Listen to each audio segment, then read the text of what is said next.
Jamuligans, spell like jam, but sounds like ham. Jamuligans, listen along with your friends and fam. It's time to hear from the pastors again. Welcome into Jamuligans, the podcast of the pastors of Jamul Community Church in San Diego, California. Thank you for joining us. Please subscribe on iTunes, Spotify, wherever you get your podcasts. We have a Zoom-erific show for you today. This is another installment that we're calling Around the World. So over the past year, we've interviewed JCC missionaries in South Asia, East Asia, Mexico, East Africa. Now today we speak with someone in full-time ministry of the gospel at Cal Baptist University in Riverside. This is Jordan Rodseth. Now, many of you probably knew her when she was Jordan Norberg. She'll be visiting JCC in a few weeks with her husband Tyler, so make sure you keep an eye out for her at church. But to get you caught up on her life and ministry, here's our Zoom interview from yesterday. So glad to be here today with Jordan Rodseth. Did I pronounce that correctly? Yes, you sure did. I should have at least asked before we started, but hey, here we go. This is just how we roll at Jamuligans. So Jordan, great to meet you. Great to talk to you. And let's just start off with you introducing what is your connection to Jamul Community Church? Yeah, I was a part of JCC for many, many years. Several of you probably know Dave and Kim Norberg. They're my parents.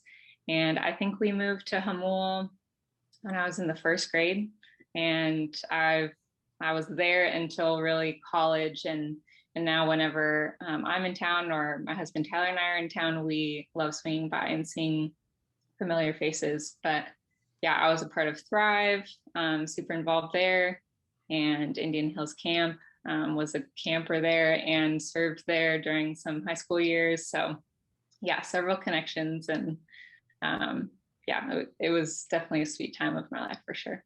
So then, so that was kind of your growing up, and then did you go to CBU as a student? Yeah, so I knew Taylor Rilling and Sarah Cates. They were, I think, 2 or so years older than me, and when it came to thinking about college, coming from a small town, I was so terrified and was like, can't I just go to Jamul College, even though that's not a thing? But I really was nervous of leaving the little bubble that I knew. And so knowing Sarah and Taylor and their experience at CBU and just hearing super positive things about it and visiting, I ended up deciding to go there. And I feel like there's been a slow trickle or like ripple effect of several people who have gone to CBU from Jamul. So yeah, I think when I think of the majority of students that I see, I've only been here 2 years, but have gone through Thrive and just kind of gotten to know here. There's a lot that are going to CBU. Yeah. So you started an amazing pipeline there. I'll give the credit to Taylor and Sarah, I think. Cool. Now, can you just give a little testimony? Like, it's one of the things we last summer, especially, we were kind of doing over social media and just kind of encouraging our people. So can we hear your just testimony? How did God kind of get a hold of your heart? And I mean, you shared that you grew up at JCC, but is there something that you can just really point to of how awesome God was in your life? Yeah, for sure. I am a very type A person and perfectionist. And so growing up, I think there was just this like pressure that I would put on myself of like trying to be the perfect daughter or friend or churchgoer or student or sports player. And so like that burden of like trying to be good enough was really weighing down on me the older I got.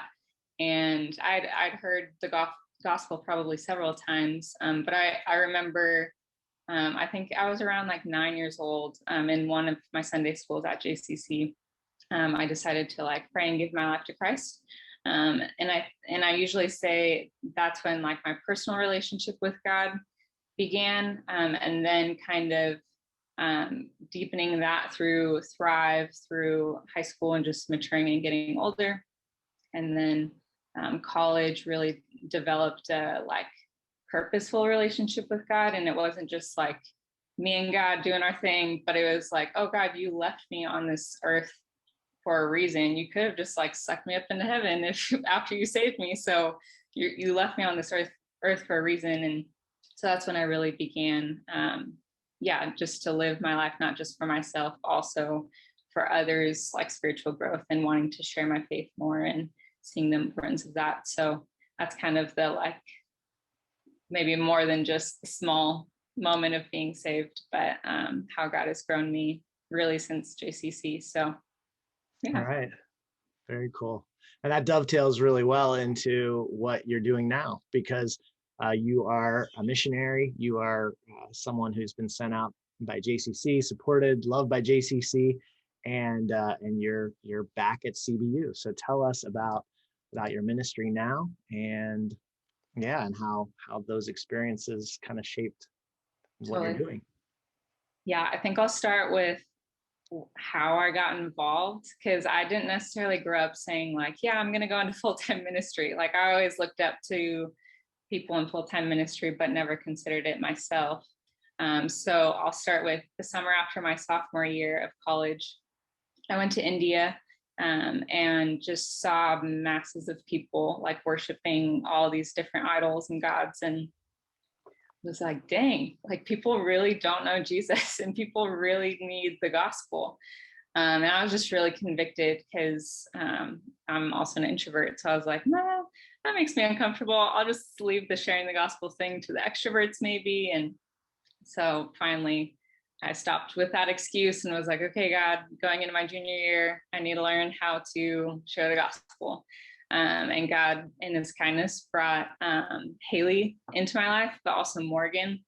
They were two women who are older than me.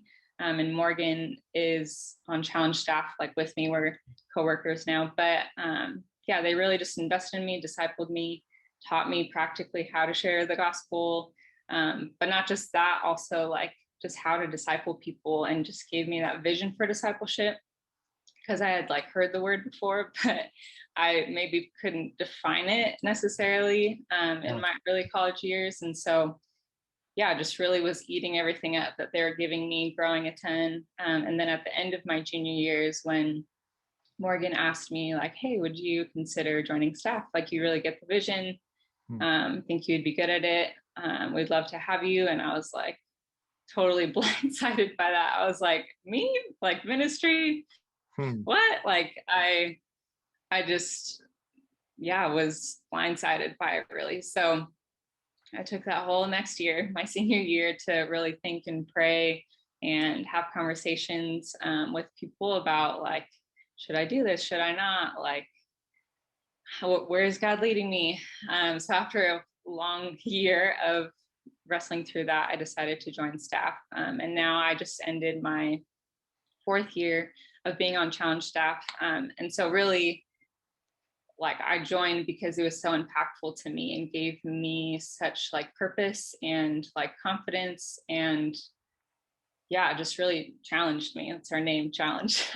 So I wanted to be able to do that with other students that went through CBU. So our tagline of challenge is essentially helping students take the next step in their spiritual walk with God. So whether that's learning about Jesus for the first time, or like walking through hurdles that they might have of why they don't believe, or they're already a believer and we want to help deepen that relationship and help to kind of give that purpose of like, hey, you can invest into other people too for the rest of your life. A question that's common and makes sense is CBU, like it's a Baptist university. Why do we need to share the gospel there? Aren't everyone like believers? And it really isn't. It's a growing school, and we just became a D1 school. The engineering program and nursing program is really well known. So there's a lot of people who aren't believers or are really opposed to the gospel. So it's really a sweet space to be able to connect with students and help them better understand who God is.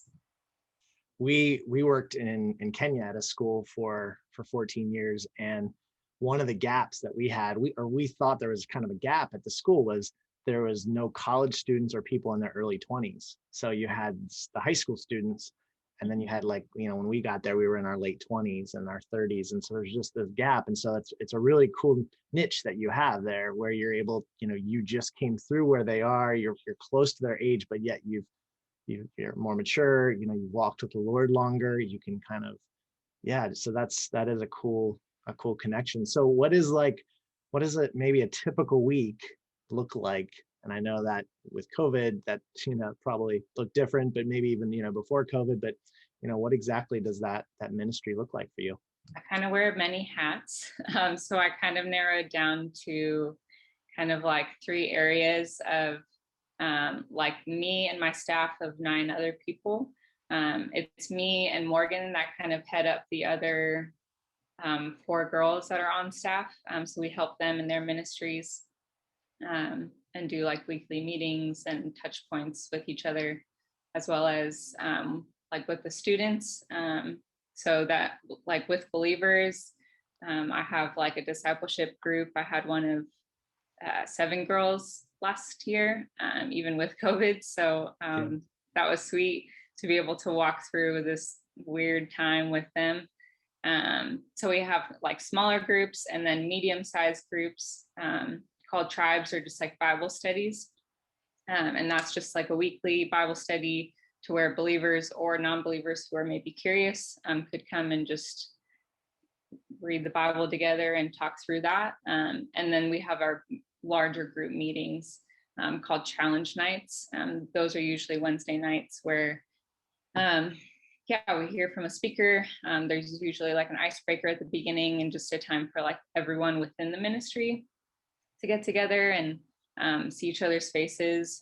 So there's kind of like this funnel structure to what we do, so that we can bring in like students who might be interested in learning more, but then ultimately like funneling down to that small few, to where we can really train and develop that few that are really interested.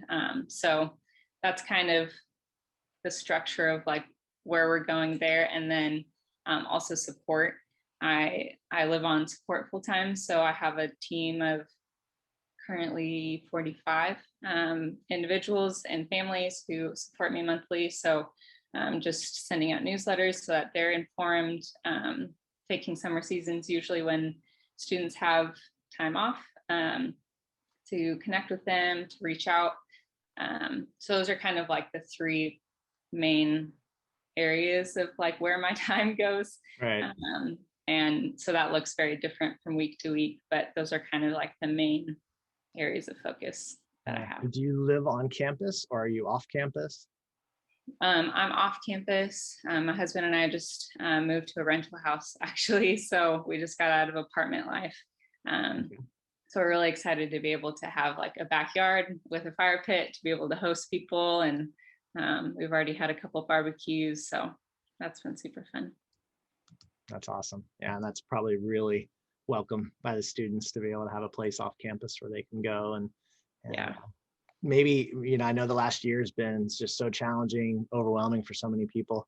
What's something maybe that you felt like in the last year God really changed or showed you or grew in you and the people that you work with? What a big question. Several things. I think specifically to just pinpoint one would probably be plans being changed. Yeah. I'm a type A person. I love banking on a plan and knowing what the plan is. And so when COVID first hit, and things started to get canceled, we had like a spring break trip planned for our students, and they were all super hyped. And I think it was a couple of days before we were leaving that it was like, hey, not happening anymore. Yeah. So I memorized a couple of verses just to like help my heart through that. One of them is Psalm 143:8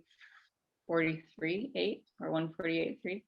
Let me hear in the morning of your steadfast love, for in you I trust. Make me know the way that I should go, for to you I lift up my soul. So just that tangible reminder of like, it's you that I can trust, not my plans. Make me know the way that I should go, even if it's what should I do tomorrow? how do I handle quarantine tomorrow? So I think that for me specifically was really challenging. But also just, I think it's the first time I've ever lived through something that has impacted everyone.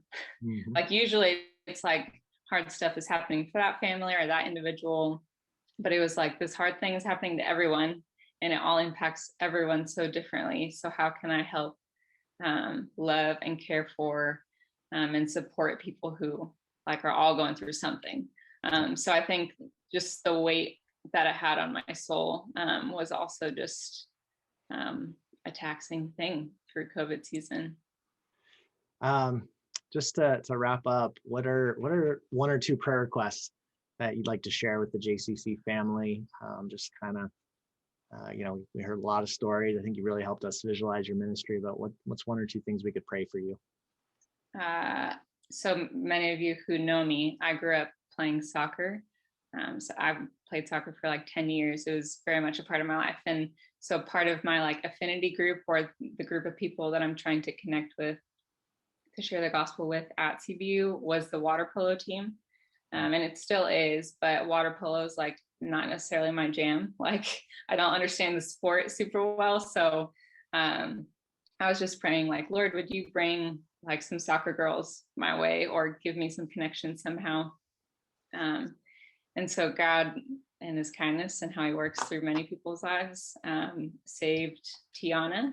Her freshman year, COVID happened. She came back on campus and was like, oh, I've been reading the Bible, learning more about God. And my team doesn't really know God. I should start a Bible study. Like her thought process was just, I love it. So she started a Bible study. And then several people within the same week was like, hey, Tiana, like, why don't you get connected to some challenge people? They would love to help you with your Bible study. So we eventually got connected to her and two other believers on the team who had been leading the group or the Bible study. So prayer request is just continued favor with the soccer team. I got connected to those three girls, but not necessarily to the team as a whole or to the coaches yet. So just prayer that I would be able to do like a team devotional with them or get connected to other soccer players who aren't believers yet. So that's one super tangible, specific one. Yeah, that's great. And yeah, we're hoping to start up like ministry teams, which is like kind of a more in-depth, like just like you said, rubbing shoulder to shoulder with like people who really want to be serious about doing ministry on campus. So just prayer that those would launch well and that those would form. And we're hoping to host those like at our homes, our like staff homes, so that Tyler and I would be able to host one of those, that it would go well and that students would really be bought in to be doing like ministry on campus. And then I'm going to add one more, just that God would save people. Fall season is like our like sprinting season of, hey, new year, new start, like a lot of things for a lot of students. And so that's where we really try to be like sharing the gospel intentionally and often while people are more open. So those are the main three. That's awesome. Thank you. Thanks for just sharing. I mean, I think this is just going to get people more excited about, what being able to pray for you and then obviously seeing you in a couple of weeks. Yeah. Cool. So we'll keep sending up that pipeline. We'll keep sending up our JCC students to you, and a bunch of them right now are helping out at Indian Hills Camp, which is back up and going. So that's sweet to see. Yeah. Well, thank you, Jordan, and God bless you. Thank you. You've just listened to Jamuligans, a podcast of Jamul Community Church, the church home you've been looking for. Come back next week for more from the pastors.